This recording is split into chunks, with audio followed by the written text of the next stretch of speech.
Hey everyone, it's Patrick from Oakland Travel, and we are on board the MSC Meraviglia, November 17th, 2022. It is my embarkation day on a little 3-night cruise out of Port Canaveral, cruise terminal number 10. We are going to the MSC Ocean Cay Marine Reserve for a couple of days, and then coming back to Canaveral. So leaving on a Thursday in the morning, coming back first thing Sunday morning. And my first time on an MSC ship, the Meraviglia, first sort of thoughts and, everything with MSC cruises. I had never done anything with MSC before. I knew a little bit about them from the travel advisor side, but had never done any training or anything. And so this was a perfect way to sort of learn how MSC does what they do. And so first impressions of the ship, as soon as I'm kind of stepping on board here, as you see in the video, their Deck 6 Meraviglia Gallery is kind of similar to the Royal Promenade on most Royal Caribbean cruises. And then, of course, I go up to the buffet because it is lunchtime on an embarkation day. So what's the normal thing? You go to the buffet for lunch.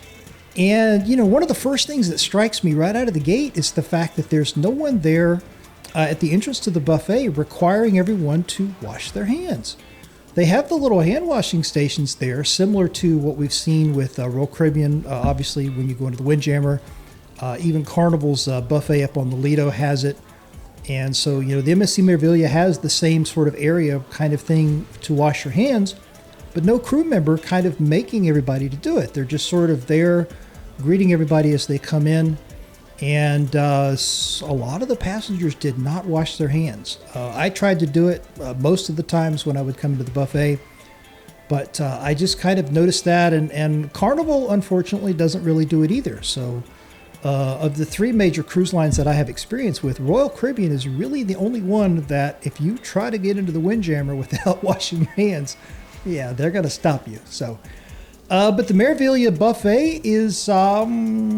It's nice. It's cramped because when they designed the buffet, they used quite a bit of the space for seating, and all of the food and everything is sort of in the middle. And so you have this area in between where the food lines are and all of the seating all the way around the buffet. And depending on which meal you're going to, breakfast, lunch, or dinner, it can get crowded. I saw on the second morning for breakfast that it was a little bit chaotic, especially if you happen to go to the buffet around 9 o'clock or so.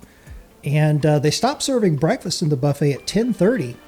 And I saw on the second, maybe even the third day, probably the second day, that people were going and they were still in line getting breakfast at 10:30, and the crew members were already kind of roping off parts of the buffet to sort of try to shut down the line. So the Meraviglia buffet for breakfast can get crazy. Lonnie, what do you want?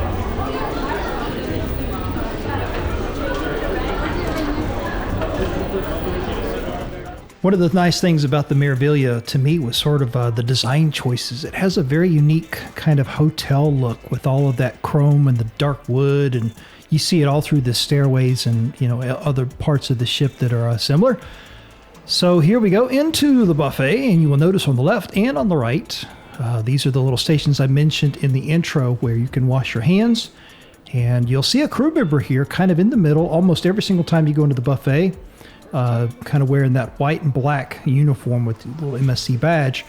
But you'll notice that the hand washing stations are just kind of on the side, and people just walk right on by them like they're not even there. And of course, the crew members don't stop them. And so, it's just one of those things. If you're going to go on the MSC cruise, it'll be similar to Carnival, because Carnival doesn't really enforce it either. I kind of set the camera down here for a second just to give you an idea. It's very similar equipment to what Royal Caribbean uses. It's just kind of the layout. Royal Caribbean has them on the sides going into the Windjammer where they're very clearly visible, and you can almost kind of get the inference that you're supposed to go over there and wash your hands. Whereas here on MSC, they're kind of just this little cubby hole, this little cubicle off to the side.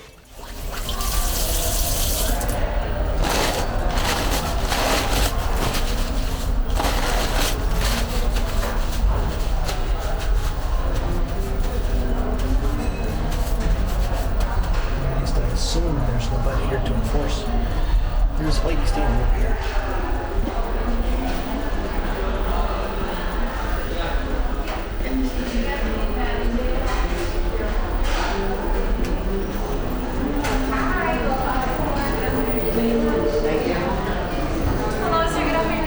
Hello. Hello. How are you? Good. How are you? I'm good. Enjoy your lunch. Where can we get a hold of one of these papers? So if you want pizza on the Meraviglia, this little mozzarella station right here straight in front of us is your pizza hookup. The only difference is in the morning for breakfast, they use that area for breakfast stuff. But from 12 o'clock on through the rest of the day, that is your pizza hookup right there. Very nice size buffet. It's a huge section of the ship. Lots of a push on salads, cheeses, cold cuts, fruit.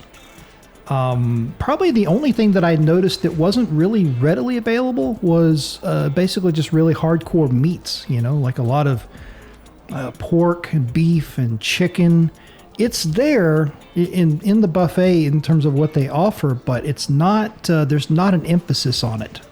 So, depending on what your dietary preferences are and things like that, you will probably notice it as you go through the buffet on the Meraviglia, especially if you've been on other cruise lines. That is one of the differences I noticed. Not necessarily a bad thing. It's just kind of, that's what they tend to focus on, I guess is probably the best way to put it.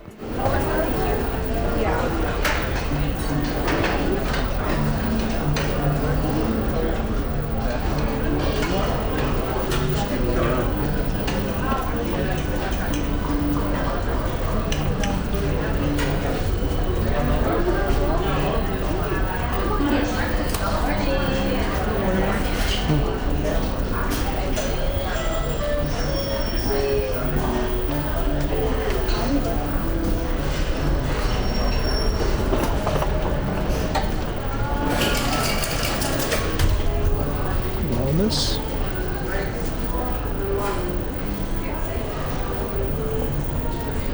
Salad.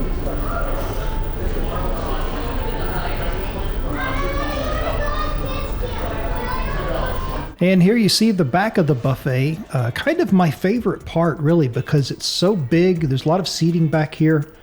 But I also kind of flag MSC a little bit in my cruise review for the fact that they don't really take advantage of the back part of the buffet, at least during breakfast.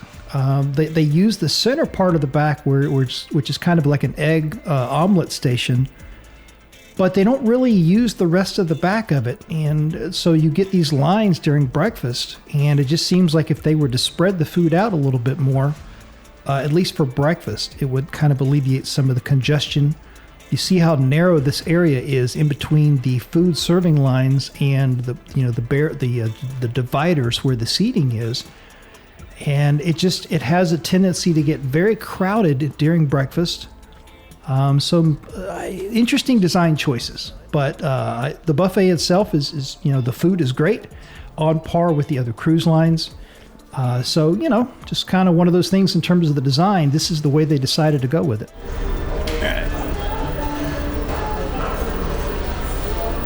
We are currently on the starboard side, I think.